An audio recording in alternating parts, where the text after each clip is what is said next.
안녕하세요. 대단한 부동산 꼰대들의 권기현입니다.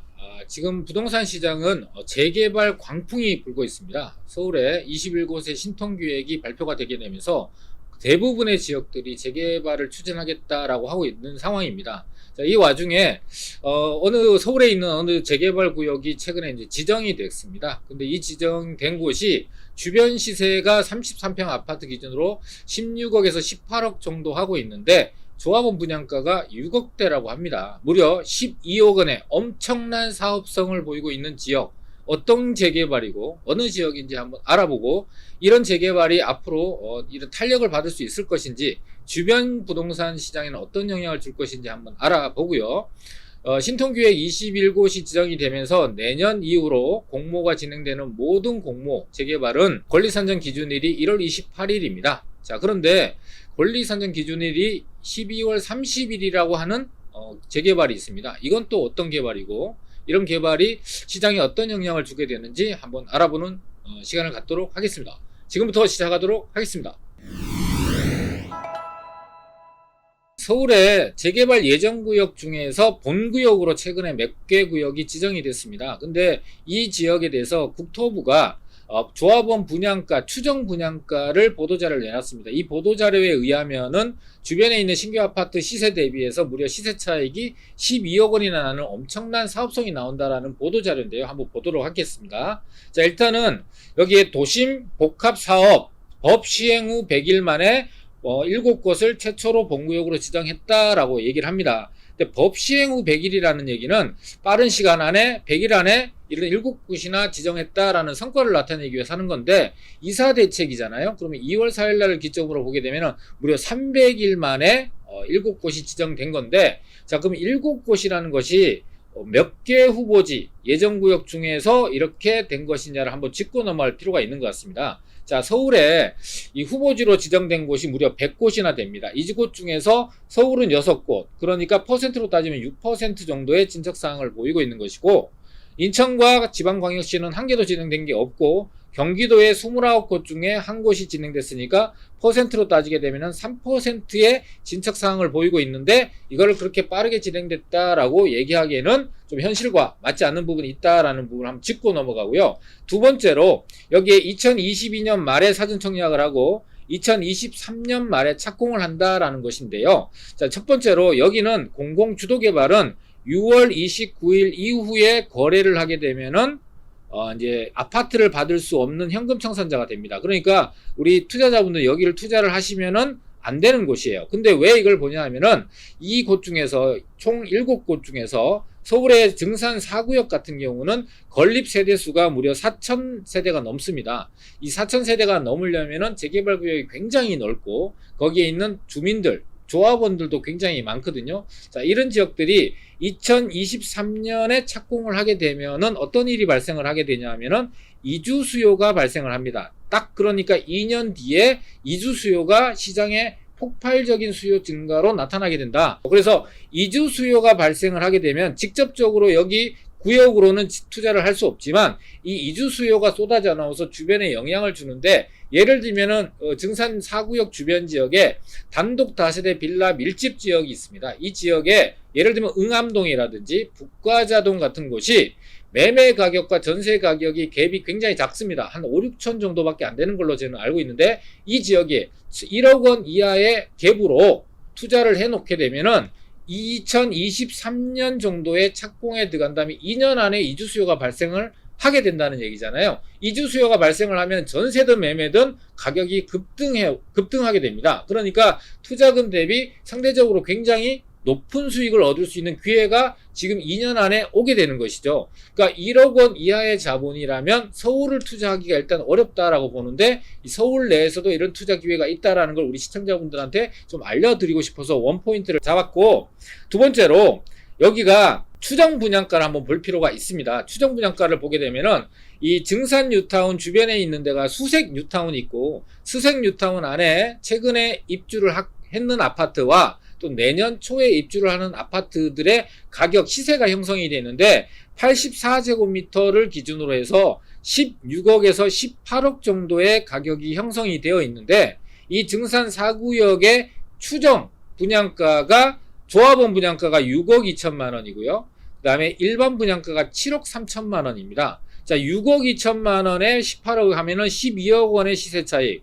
일반 분양을 받더라도 11억 원의 시세 차익을 볼 수 있습니다. 자, 증산동하고 수색동은 입지가 다르지 않나요? 라고 얘기할 수 있는데, 지금 수색동에 입주를 했거나 입주를 예정하고 있는 데가 1000세대 이하입니다. 근데 이 증산 뉴타운 4구역은 무려 4000세대나 되는 메모드급 대단지라는 것이죠. 단지 내 인프라가 다르기 때문에 입지의 차이를 상쇄하고도 비슷한 가격 수준을 낼 수도 있다라는 전제하에서 본다면 대단히 높은 수익을 낼 수 있다라는 건데, 이게 추정 분양가라는 게 이제 맹점이에요. 여기 밑에 보시게 되면은 향후 사업계획 수립 과정에서 변경될 수 있습니다. 빠져나갈 수 있는 뒷구멍을 열어놓은 것이죠. 자, 그런데 지금 현재 보게 되면 원자재 가격이 폭등을 하고 있고 인건비라든지 집가가 올라가고 있는 상황이기 때문에 뭐 공시가격 이런 것들도 올라가서 반영이 된다면 향후에 조합원 분양가가 제가 볼 때는 굉장히 높은 확률로 조합원 분양가가 올라갈 가능성이 높아요. 이 예상보다. 그러면은 조합원 입장에서는 실망, 반발이 굉장히 심할 걸로 예상이 돼요. 그리고 이 재개발을 추진하려고 했던 지역들도 예상했던 것보다 사업성이 그렇게 좋지 않네. 차라리 공공주도할 바에는 다른 방법을 선택하겠네 라고 해서 공공주도에 대한 메리트가 떨어지게 되면서 이 공공주도가 시장에서 외면을 받게 되고 역사의 뒤안길로 사라질 수 있다. 그게 언제냐? 2023년 앞으로 2년 안에 이런 공공주도가 계속 시장에 살아남을 것인가? 아니면은 시장의 반응에서 외면을 받고 역사의 뒤안길로 사라질 것인가에 대한 향방이 결정되는 게 2년 안에 된단 말이에요. 그래서 이 추정 분양가가 굉장히 중요한 거예요. 조합원들한테도 중요하지만 이 주변에 또는 서울 내에서 재개발을 추진하는 지역들이 모두 다 관심을 가져야 되는 이유가 이런 이유 때문입니다. 자, 그래서 이 추정 분양가가 지금 예상대로 이 추정한 대로만 나온다면 엄청난 사업성이라는 거. 근데 이 추정 분양가가 결과적으로는 1년, 2년 이에 나올 건데 이것 예상보다는 사실 저만의 예상이니까.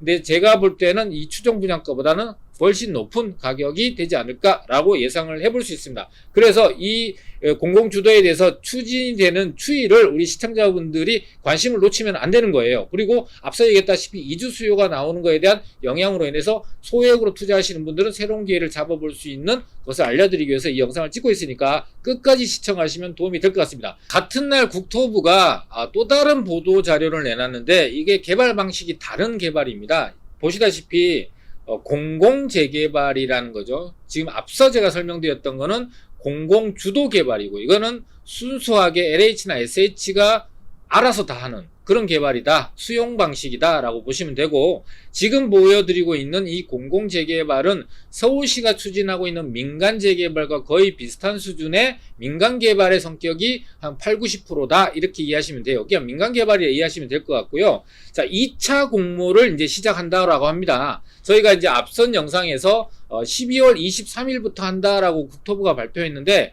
이걸 공문을 나오게 되면서 12월 30일부터 내년 2월 28일까지 61일간 2차 공모를 시행을 하게 되고, 여기에 공모를 하게 되는 조건을 좀 써놨는데 주민 동의율의 30% 이상인 지역들, 아무래도 30%보다 50%, 60%, 70% 동의를 받고 있는 지역들이 선정될 가능성이 높다. 이거는 이미 한번 경험을 하셔서 아시겠고, 여기서 중요한 거는 18곳을 선정을 할 건데 이 18곳에 새롭게 신청하는 사람들, 지역들도 포함이 되지만, 두 번째, 1차 공모에서 보류 지역으로 분류가 돼서 선정되지 않은 지역들도 신청하지 않아도 자동적으로 신청을 재심사를 한다고 합니다. 그러면은 신규로 공공재개발에 신청하는 지역들, 또 신통기획에서 탈락한 지역들, 그 다음에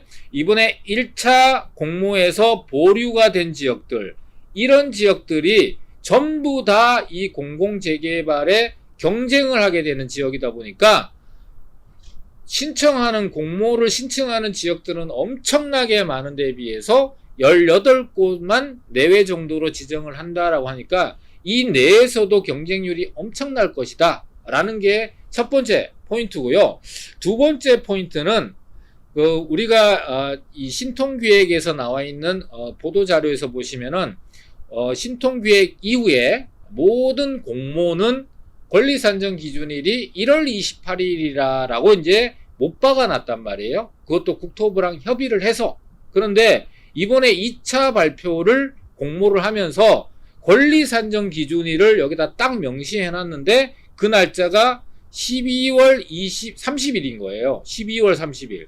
그러면은 지금 국토부가 서울시와 서로 협의를 해서 1월 28일이라는 권리산정 기준일을 정해놓고 나서 바로 이런 12월 30일이라는 거를 권리산정 기준일로 2차 공모에 해당되는 지역들을 한다라면 시장에서는 이게 어떤 것이 맞는 것인지가 더 혼란스럽게 되고, 이런 혼란하게 되는 것들은 공공재개발이든 신통이든 또는 정부가 추진하는 공공주도든 이 모든 재개발을 싸잡아서 신뢰가 굉장히 바닥을 칠 수밖에 없는 상황이에요. 그러니까 모든 개발이나 정책들은 시민들, 국민들이 같이 호응을 해줘야만 이 정책이 시장에 정착을 하게 되고 또 정상적으로 잘 진행이 되게 되는데, 이런 식으로 2트랙도 아니고 3트랙도 아니고 이거는 뭐 중구난방식으로 이 권리산정 기준일을 이렇게 발표를 하게 되면은 혼란만 가중시키는 상황이 된다. 그래서 이 12월 30일이라는 권리산정 기준일이라는 것이